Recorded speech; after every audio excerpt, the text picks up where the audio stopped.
So, day 2 of the Edgbaston test between India and England witnessed a remarkable feat. India were in danger of not crossing the 400 run mark after Rishabh Pant and Ravindra Jadeja's magnificent centuries. But in one over that Stuart Broad bowled to Jasprit Bumrah, history was created. Jasprit Bumrah, in his first act as captain of the Indian cricket team, blasted 35 runs in one over bowled by Stuart Broad. 29 runs came off Bumrah's bat, while the remaining runs came off, you guessed it, Mr. Extras.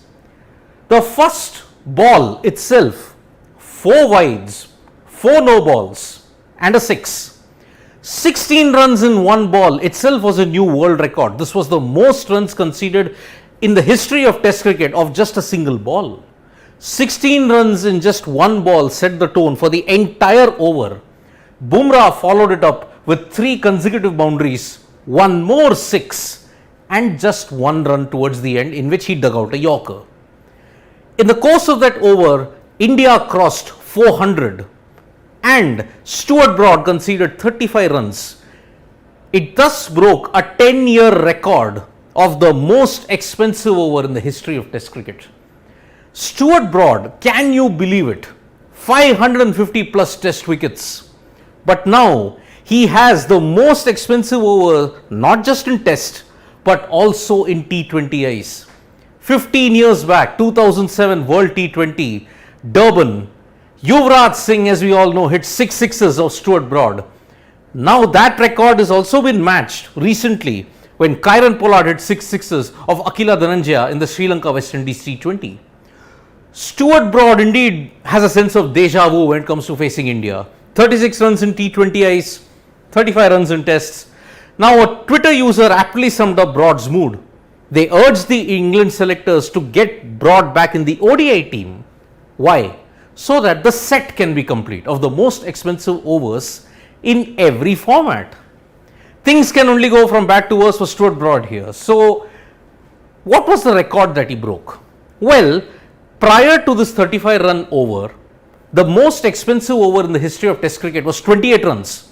And it did not happen once, it happened thrice. These were the bowlers who conceded 28 runs in one over. Joe Root, he conceded 28 runs during the Port Elizabeth Test, but when Keshav Maharaj took his case. Keshav Maharaj was really in aggressive form and he blasted 28 runs in one over bowled by Joe Root. Prior to that, the first instance of 28 runs being conceded in one over happened in the 2002 West Indies vs South Africa series. In the first test in Johannesburg, Brian Charles Lara, the Prince, absolutely destroyed Robin Peterson. 4 boundaries, 2 sixes in the first test in Johannesburg, and Robin Peterson had the most expensive over in Test history at that time. Do not be surprised by this picture here. It is not a typo, it is not a mistake. Yes, James Anderson did go for 28 runs in one over. It was the test match of the 2013-14 WACA match, Ashes. Australia were totally in command. George Bailey, 28 runs in one over. You could just see how the Aussies were just deflating England, having lost in Brisbane, having lost in Adelaide thanks to Mitchell Johnson's brilliance. Perth was the culmination of England's humiliation. George Bailey's 28 runs, England were never in the hunt and they lost the Ashes and they were whitewashed 5-0. So Joe Root was hit for 28 runs by Keshav Maharaj in Port Elizabeth. James Anderson suffered that fate when George Bailey took him to the cleaners at the WACA. But it was Robin Peterson when he was hit for 28 runs by Brian Charles Lara in Johannesburg.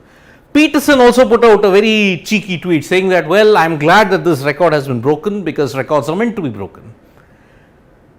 However, when it comes to India, Harbhajan Singh, 400 plus Test wickets, India's best off spinner before Ravichandran Ashwin's emergence.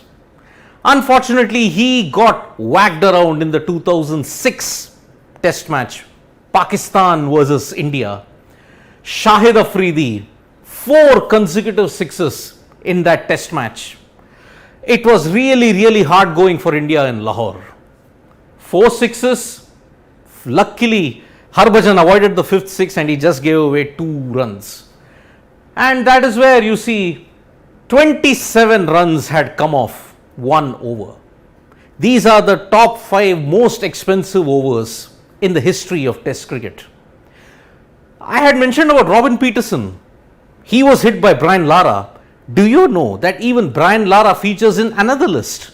He once hit 26 runs in 1 over bowled by Danish Kaneria during the Pakistan versus West Indies Test match in Multan in 2006.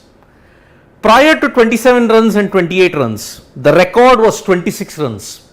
In the recent past, you look at it, Brendan McCullum hit 26 runs in 1 over that was bowled by Suranga Lakmal in Christchurch 2014. But at the same time, Craig McMillan had hit Yunus Khan for 26 runs. That is the reason why he never bowled after that. 26 runs in 1 over during the 2001 Christchurch Test. Well, that was the end of Yunus Khan's career as a bowler. So, Stuart Broad, what can we say? When he was hit for 6 sixes by Yuvraj Singh, we thought he may not become the bowler that he is. But he has proven everybody wrong. His mental fortitude and strength has ensured that he is one of the best bowlers in the business in Test matches after James Anderson. But even James Anderson conceded 28 runs in 1 over. Cricket is a funny game, folks, and that is why you see even the best in the business have an off day. Congratulations to Jasprit Bumrah though for putting up such a magnificent performance. Thank you so much for watching this live, folks. Subscribe to Sports Today for all the latest news and analysis. We are also there on Facebook, Twitter and Instagram. Press the bell icon and you will come to know when we are live. Thank you.